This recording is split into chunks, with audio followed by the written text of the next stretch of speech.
భాగ్యము మోక్ష రాజ్యము. చింతలేదు కానీ చెప్పబడి 2007 సంవత్సరాలు లేక యేసుక్రీస్తు ప్రభువారి పుట్టినరోజే చెప్పబడిన భాగం అనుకోండి.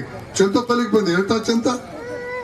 మరణపు చింత, పాపపు చింత, నరకపు చింత తొలగించడానికి, సంతోషం ఇవ్వడానికి యేసు ప్రభు వచ్చాడు. ఆ సంతోషం నేను పొంది 50 సంవత్సరాలు.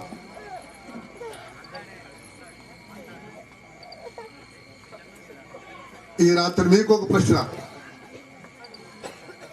దాసు ఆ గొప్ప రాజ్యానికి వెళ్ళి సంవత్సరం అనుకోండి, ఆ నిరీక్షణ, ఆ ధైర్యము లేకుండా మాత్రం ఎవరు ఉండకూడదండి. ఇక్కడ కూర్చున్న వారిలో, వచ్చిన వారిలో ఈ రాత్రి అయినా సరే ప్రభువా చెప్పాడు, చనిపోయినా బ్రతుకుతారని చెప్పడానికే వచ్చింది. ఆ ధైర్యం ఇవ్వడానికేనండి.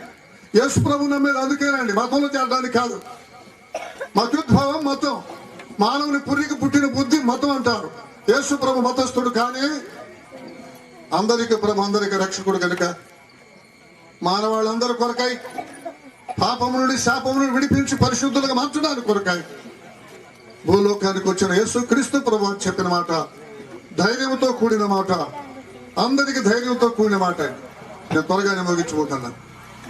ప్రాణములు నేనే, జీవములు నేనే, నా యందు విశ్వాసముంచువాడు చనిపోయినను బ్రతుకును, బ్రతికి నా యందు విశ్వాసముంచువాడు ఇంకెన్నటికీ చనిపోడు. అందుకండి యేసు ప్రభు నమ్మేది.